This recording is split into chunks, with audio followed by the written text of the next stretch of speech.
আসসালামু আলাইকুম। প্রিয় শিক্ষার্থী ও অভিভাবকবৃন্দ, আপনাদের সবাইকে বাওয়ানী স্কুল অ্যান্ড কলেজে স্বাগত। বাওয়ানী স্কুল অ্যান্ড কলেজ 2020 সালের এই শিক্ষাবর্ষে করোনা ভাইরাসের কারণে পিছিয়ে পড়া ছাত্রছাত্রীদের শিক্ষা কার্যক্রমকে এগিয়ে নিয়ে যাওয়ার জন্য অনলাইন ক্লাসের ব্যবস্থা করেছে। আর আজকে আমি এই করোনা পরিস্থিতির মধ্যে দাঁড়িয়ে ছাত্রছাত্রীদের ইংরেজি দ্বিতীয় পত্রের ন্যারেশনের বিষয় নিয়ে আলোচনা করব। আর আমাকে এই ক্লাসটি নেওয়ার জন্য সুযোগ করে দেওয়ার জন্য বাওয়ানী স্কুল অ্যান্ড কলেজের প্রিন্সিপাল জনাব ইসমাইল হোসেন স্যারকে আন্তরিকভাবে ধন্যবাদ জানাচ্ছি, কৃতজ্ঞতা প্রকাশ করছি। আর আশা করছি আমরা করোনাকে জয় করে অতি শীঘ্রই আবারও ক্লাসে ফিরে আসতে পারব। প্রিয় শিক্ষার্থী,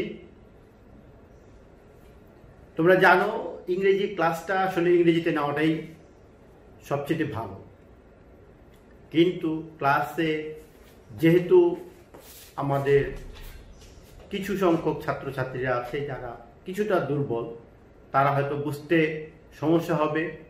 এর জন্য সবার বোঝার সুবিধার্থে আমি এই ন্যারেশনের ক্লাসটি বাংলা এবং ইংরেজির মিশেলে নিচ্ছি। আশা করি তোমাদের সবারই উপকার হবে। এটা জেএসসি, এসএসসি, এইচএসসি এবং যারা বিভিন্ন পরীক্ষায় অংশগ্রহণ করে চাকুরির জন্য, তাদের জন্য উপকার হবে এটাই বিশ্বাস করি। আর এই ন্যারেশনটা অবশ্যই সবাইকে বুঝতে সহযোগিতা করবে আমার এই আজকের এই লেকচারটিতে। তোমরা যদি কেউ এই লেকচারটি ইংরেজিতেও শুনতে চাও তাহলে আমার ফেসবুক পেজে কমেন্ট করবে, জানাবে, তাহলে আমি এই লেকচারটিকে ইংরেজিতেও আমি তোমাদের জন্য তৈরি করব, যাতে তোমরা সহজে বুঝতে পারো। আমার এই আজকের লেকচারটি আশা করি সবার উপকারে আসবে। তো প্রিয় শিক্ষার্থী বন্ধুরা, তোমরা নিজেরা খাতা কলম নিয়ে প্রস্তুত হও এবং আমি যা বলি সেগুলোকে বোঝার জন্য চেষ্টা করো। আশা করি তোমরা সহজে বুঝতে পারবে। খাতা কলম তোমরা রেডি নিয়ে প্রস্তুত হও। আমি ধীরে ধীরে তোমাদের জন্য 3টি ভাগে আমার এই আজকের লেকচারটি 3টি ভাগে আমি সম্পূর্ণ করব, যাতে করে তোমরা খুব সহজেই বুঝতে পারো। তাহলে চলো আমরা শুরু করি আমাদের আজকের অধ্যায় ন্যারেশন। ন্যারেশন হচ্ছে আমাদের সকল ছাত্রছাত্রীদের জন্য একটি ভীতির নাম। ন্যারেশনটার কথা শুনলেই দেখা যায় 5 বছর ন্যারেশন করার পরেও ছাত্রছাত্রীরা ন্যারেশন পারে না। আসলেই পারে না। এটার কারণটা হচ্ছে যে এটা খুব সহজ, কিন্তু এটার কতগুলো দিক আছে যেগুলো না বুঝতে পারলে কখনোই ন্যারেশন করা সম্ভব নয়। আমি অনেক ছাত্রছাত্রীকে দেখেছি 5 বছর 7 বছর ন্যারেশন করার পরেও তারা কিন্তু ন্যারেশন পারে না, এমন অনেক আছে।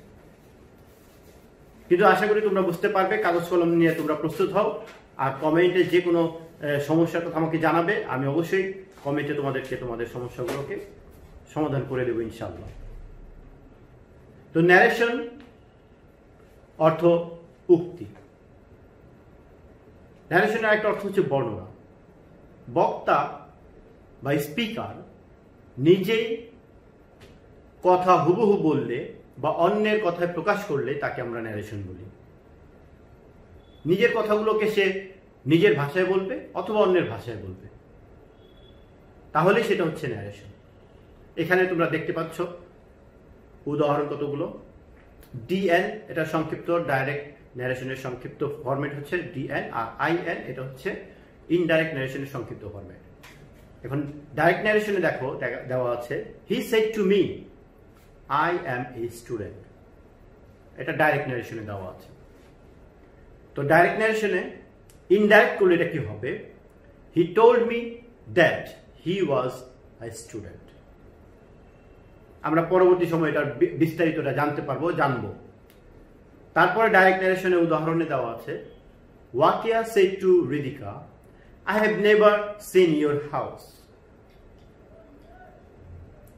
Indirect narration এটার উত্তরটা হবে Waqiah told Ridhika that she had never seen her house.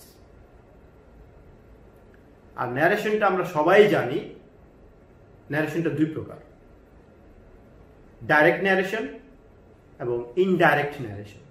আমরা এই বাংলায় ডাইরেক্ট ন্যারেশনকে বলি প্রত্যক্ষ উক্তি, ইনডাইরেক্ট ন্যারেশনকে বলি পরোক্ষ উক্তি। তো প্রিয় শিক্ষার্থী বন্ধুরা, তোমরা নিশ্চয়ই এতটুকু বুঝেছ। কাগজ কলম রেডি রাখবে, প্রয়োজন অনুযায়ী তোমরা তোমাদের সমস্যাগুলোকে নোট করবে এবং আমাকে ফেসবুক পেজে কমেন্টে জানাবে। আমি তোমাদেরকে অবশ্যই তোমাদের সমস্যাগুলোকে সমাধান করে দিতে পারবো ইনশাআল্লাহ। তো ডাইরেক্ট ন্যারেশন, বক্তা যে কথা বলে সে বক্তা নিজের কথাকে হুবহু একদম অবিকলভাবে যদি বলে থাকে তাহলে সেটা হচ্ছে ডাইরেক্ট ন্যারেশন। কোন একটা ঘটনা ঘটেছে, কেউ কোন একটা কথা বলেছে, হুবহু কোনো বক্তা যদি এসে অন্য কাউকে বলে তাহলে সেটা হচ্ছে ডাইরেক্ট ন্যারেশন বা প্রত্যক্ষ উক্তি। এখানে ডাইরেক্ট ন্যারেশনের কতগুলো উদাহরণ দেওয়া আছে, তোমরা দেখতে পাচ্ছ, আমাদের স্ক্রিনে দেখতে পাচ্ছ কতগুলো উদাহরণ আমাদের এখানে দেওয়া আছে। আমি উদাহরণগুলো বলছি, দেখো। She said to me, please open the door. তারপরে উদাহরণটা হচ্ছে mother said to me, what do you want? তারপর he said, farewell my friends. দেখো এই প্রত্যেকটা হচ্ছে ডাইরেক্ট ন্যারেশন। আরেকজনের কথা বা আরেকজনের অবস্থা, আরেকজনের কর্মকাণ্ড সেটাকে বক্তা হুবহু বলে দিচ্ছে, এখানে কোনো পরিবর্তন করেনি। বক্তা তার আরেকজনের কথাগুলো, কর্মকাণ্ডগুলোকে প্রত্যেক হুবহু বলে দিচ্ছে যাকে সে বলছে, শ্রোতাকে। তারপরে নিচে দেখো ইনডাইরেক্ট ন্যারেশন। ইনডাইরেক্ট ন্যারেশন বক্তা নিজের কথা হুবহু প্রকাশ না করে তা অন্যের ভাষা প্রকাশ করলে তাকে ইনডাইরেক্ট ন্যারেশন বা পরোক্ষ উক্তি বলে। উপরে যে উদাহরণগুলো দেওয়া আছে তারই সমাধান দেওয়া আছে নিচে, দেখো ইনডাইরেক্ট ন্যারেশনে। উপরে উদাহরণে ছিল she said to me please open the door, সেটার উত্তরটাই হয়ে আসছে নিচে she requested me to open the door. তারপর mother said to me what do you want, উত্তরটা হয়ে যাচ্ছে mother asked me what I wanted. He said farewell my friends. He bade farewell to his friends. আশা করি এতটুকু তোমরা বুঝতে পেরেছো। তারপরও কোনো বুঝতে না পারলে অবশ্যই কমেন্ট করে আমাকে জানাবে, আমি বুঝিয়ে দেবো। আর একটু ক্লিয়ার করে সেখানে আমি তোমাদেরকে আর একটু বুঝিয়ে দেওয়ার চেষ্টা করব।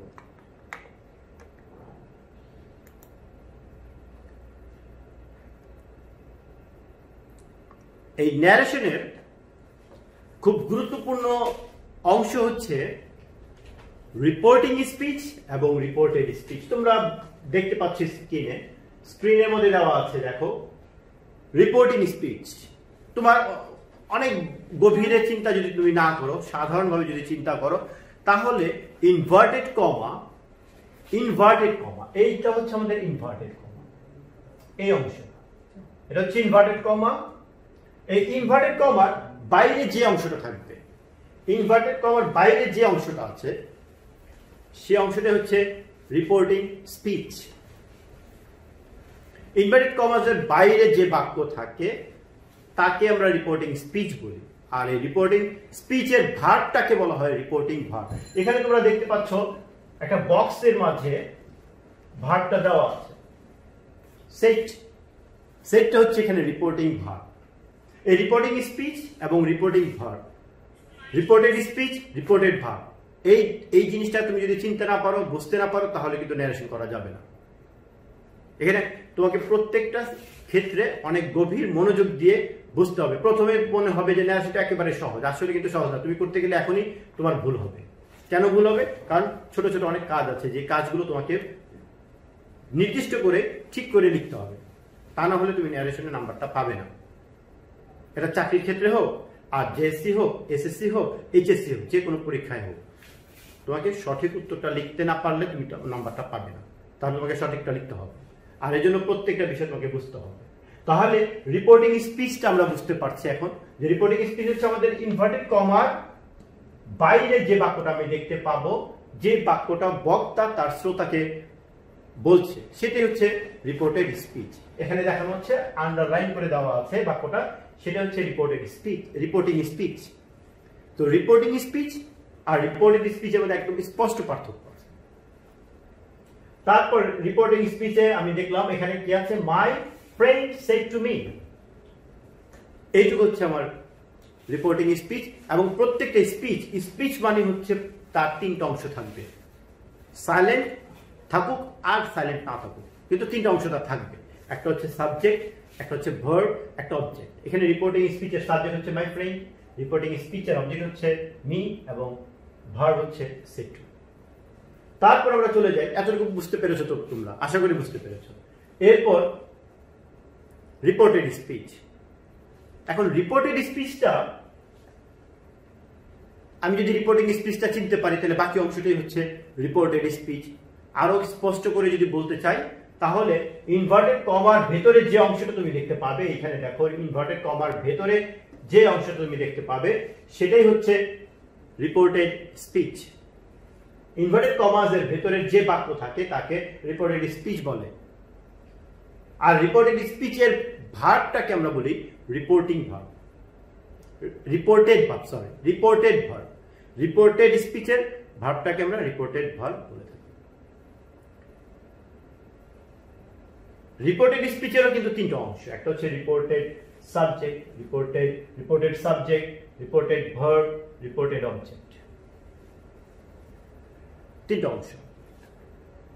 আর এই reported subject, reported verb, reported object, বা reporting subject, reporting verb, reporting object, এটা তোমাকে চিনতে হবে। তাহলে প্রিয় শিক্ষার্থী বন্ধুরা, তোমরা কি নিশ্চয়ই বুঝতে পারছো আমাদের রিপোর্টিং স্পিচ কোনটা? আমাদের রিপোর্টিং স্পিচ হচ্ছে ইনভার্টেড কমাসের বাইরে যে অংশটা থাকবে, সেটা হচ্ছে রিপোর্টিং স্পিচ। আর ইনভার্টেড কমাস এর ভিতরে যে অংশটা থাকবে, সেটা হচ্ছে রিপোর্টেড স্পিচ। আর রিপোর্টিং স্পিচের ভার্বটাই হচ্ছে রিপোর্টিং ভার্ব, রিপোর্টেড স্পিচের ভার্বটাই হচ্ছে রিপোর্টেড ভার্ব। তোমরা কি বুঝতে পেরেছো?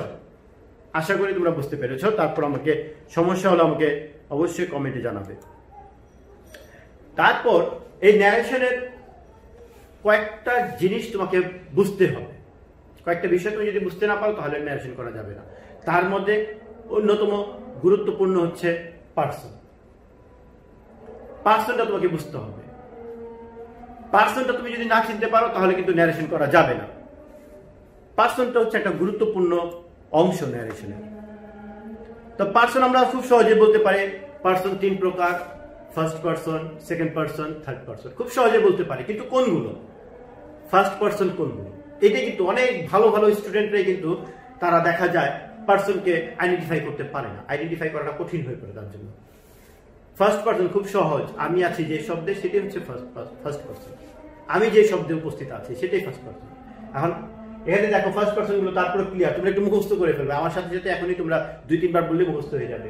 I, we, me, us, I, we, me, us, তারপরে my, mine, our, ours, I, we, me, us, my, mine, our, ours, এই দুইটা অংশে তুমি এরকম পড়ে ফেলো। I, we, me, us, my, mine, our, ours. আর সেকেন্ড পার্সন গুলো হচ্ছে ইউ, ইউর, ইয়োর্স, তিনটা, ইউ, ইউর, ইয়োর্স। আচ্ছা, ফার্স্ট পার্সন আমি সেকেন্ড পার্সন যদি চিনতে পারি তাহলে পৃথিবীর সব কিছু হচ্ছে third person. First person, second পার্সনকে আমি চিনতে পারার অর্থই হচ্ছে বাকি সবগুলো হচ্ছে থার্ড পার্সন। আমি চিনতে পারি আর না পারি সেটা থার্ড পার্সন। আর এখানে থার্ড পার্সন গুলো দেওয়া আছে, হি, she, it, him, his, her, hers, its, they, them, their, theirs, বা যে কোনো নাম, যে কোনো নাম, ওয়াকিয়া, আলিফা, হাসিব, যে কোনো নাম। তোমার নিজের নামও কিন্তু এই থার্ড পার্সনে আছে, তোমার বাবার নাম আছে, তোমার মার নাম আছে, সবার নামই কিন্তু যে কোনো নাম থার্ড পার্সনে আছে। পার্সনটা আমরা চিনতে পারবো তো? আশা করি তোমরা পার্সনটাকে এখন খুব সহজেই ধরতে পারবে।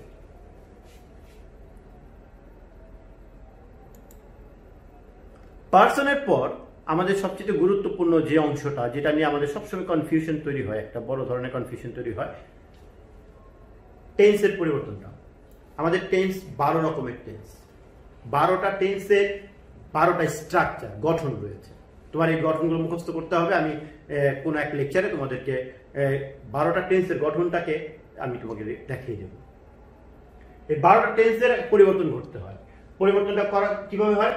রিপোর্টিং ভার্বটি দেখো পাস্ট টেন্সে থাকলে রিপোর্টিং ভার্বটি মনে আছে তো? কিছুক্ষণ আগে কিন্তু আমরা পড়েছি রিপোর্টিং ভার্ব। কোনটা ছিল রিপোর্টিং ভার্ব? একটু ভিডিওটা তুমি যদি ভুলে যাও, পিছনে গিয়ে ব্যাকে গিয়ে একটু দেখো রিপোর্টিং ভার্ব কোনটা ছিল। রিপোর্টিং ভার্বটা ছিল আমাদের সেট টু। রিপোর্টিং ভার্বটা ছিল সেট টু। এই সেট টু, এই ভার্বটা সেট, মূলত টু কিন্তু এখানে প্রিপজিশন সেট। এই যে সেট ভার্বটা রিপোর্টিং ভার্ব। এই রিপোর্টিং ভার্বটা যদি পাস্ট টেন্স হয় তাহলে সেট, এটা পাস্টে আছে, সেট পাস্টে আছে। এই সেট ভার্বটা এটা যদি পাস্টে থাকে তাহলে আমাদের রিপোর্টেড স্পিচের টেন্সের নিচে যে পরিবর্তনগুলো দেওয়া আছে এইভাবে পরিবর্তন করতে হবে। ভার্বটা যদি পাস্টে থাকে, সেট এটা ভার্ব এবং এটা পাস্টে আছে, তাহলে আমাদের নিচের যে এখানে স্ক্রিনে দেওয়া আছে যেভাবে, এইভাবে পরিবর্তন করতে হবে, করেসপন্ডিং পাস্ট টেন্সে পরিণত হবে। সেটা কি? দেখো, প্রেজেন্ট ইনডিফিনিট থাকলে হবে পাস্ট ইনডিফিনিট, প্রেজেন্ট কন্টিনিউয়াস থাকলে হবে পাস্ট কন্টিনিউয়াস, প্রেজেন্ট পারফেক্টে থাকলে হবে পাস্ট পারফেক্ট, প্রেজেন্ট পারফেক্ট কন্টিনিউয়াসে থাকলে হবে পাস্ট পারফেক্ট কন্টিনিউয়াস। তোমরা একটু রিপিট করো আমার সাথে সাথে। প্রেজেন্ট ইনডিফিনিট থাকলে হবে পাস্ট ইনডিফিনিট, প্রেজেন্ট কন্টিনিউয়াস থাকলে হবে past continuous, present perfect tense থাকলে হবে past perfect, present perfect continuous থাকলে হবে পাস্ট পারফেক্ট কন্টিনিউয়াস। বলাটা খুবই সহজ, কিন্তু করাটা কিন্তু কঠিন, তাই না? আসলে কিন্তু কঠিন। পাস্ট ইনডিফিনিট থাকলে হবে পাস্ট পারফেক্ট। আমি খুব সহজে বলতে পারি, ন্যারেশন কোনো ব্যাপারই না, কিন্তু করতে গেলে হবে না। কারণ কি? এই জিনিসগুলো জানতে হবে। মুখে বলা যাবে এটা খুবই সহজ, কিন্তু বাস্তবে করতে গেলে এই জিনিসগুলো তোমাকে না জানলে তুমি করতে পারবে না। তাহলে পাস্ট ইনডিফিনিট থাকলে হবে পাস্ট পারফেক্ট, পাস্ট কন্টিনিউয়াস থাকলে হবে past perfect continuous, past perfect থাকলে কোনো পরিবর্তন হবে না, সেটাই থাকবে পাস্ট পারফেক্ট। আর পাস্ট পারফেক্ট কন্টিনিউয়াস থাকলে সেটাই থাকবে পাস্ট পারফেক্ট কন্টিনিউয়াস থাকবে। এখানে কোনো পরিবর্তন করব না, শুধু পার্সনের পরিবর্তন করবো। ওই যে আমরা একটু আগে পার্সন পড়েছি, first person, second person, third person, সেই পার্সনের পরিবর্তন করতে হবে। সেটা আমরা আরো বিস্তারিত জানবো। কি মজা লাগছে নাকি? আশা করি তোমরা সবাই উপভোগ করছো। একটু বারবার তুমি যদি তোমার যদি বুঝতে সমস্যা হয়, ভিডিওটাকে আবার একটু পিছনে নিয়ে যাও, আবার দেখো। যদি না বুঝো আমাকে কমেন্ট করবে।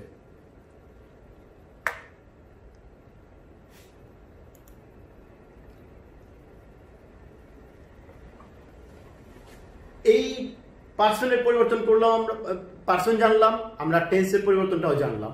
এখন আমরা এমন এই শব্দগুলো জানবো যেগুলো আমরা ইনডাইরেক্ট ন্যারেশনে যদি আমরা এগুলো দেখতে পাই, তাহলে অবশ্যই আমরা ইনডাইরেক্ট ন্যারেশনে এগুলো পরিবর্তন করব। তোমরা আমার সাথে রিপিট করবে। যেমন এখানে আছে শ্যাল উইল, এটা থাকলে আমরা উড অথবা শুড ব্যবহার করব। শ্যাল উইল থাকলে উড অথবা শুড, শ্যাল উইল থাকলে উড অথবা শুড। ক্যান থাকলে হবে কুড। ক্যান থাকলে, ছাত্রছাত্রীরা বলো, ক্যান থাকলে কি হবে? কুড।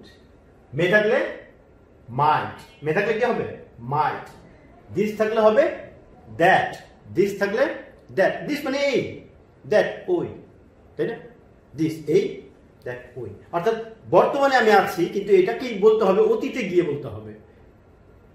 বর্তমানে আছি আমি, কিন্তু অতীতের অবস্থা বর্ণনা করতে হবে।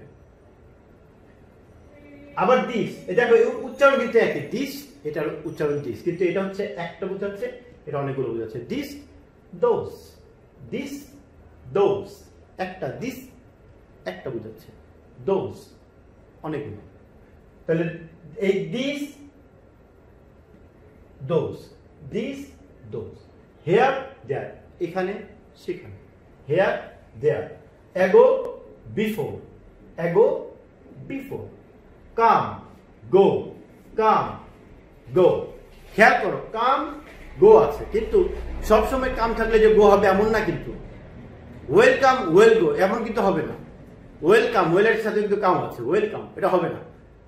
কাম থাকলে সবসময় গো হবে না, কিন্তু কাম থাকলে অনেক ক্ষেত্রেই গো হবে। কাম গো, আমরা এগুলো আরো বিস্তারিত জানবো।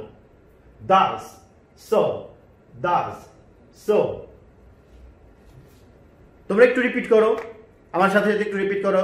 Shall will, shall will would should, can could, may might, this that, this those, here there, ago before, come go, thus so. ঠিক আছে, তারপর আমি একটু পরের দিকে চলে যাই। তারপর দেখো টুডে, আজ, তাই না? টুডে আজ, তাহলে that day, tomorrow the next day, tomorrow the next day, অথবা টুমরো দ্য ফলোইং ডে। আমি দুইটাই ব্যবহার করতে পারি, যেটা আমার ইচ্ছা। Today, tomorrow the next day, অথবা টুমরো দ্য ফলোইং ডে, ইচ্ছা হয়। yesterday the previous day, অথবা the day before, the day before, yesterday the previous day, অথবা the day before। ঠিক আছে তো? তারপর দেখো লাস্ট নাইট, লাস্ট নাইট থাকলে কি হবে? the previous night। এটার মতো আমি ইচ্ছা করে একটু চেঞ্জ করতে পারি। বলো তো কি হবে তাহলে? লাস্ট নাইট হলে এটার মতো করে যদি চেঞ্জ করতে চাই তাহলে কি হবে? the night before। ঠিক আছে তো বন্ধুরা? তারপর দেখো next week, next week, the following week, next week কি হবে? The following week. Now then, now then.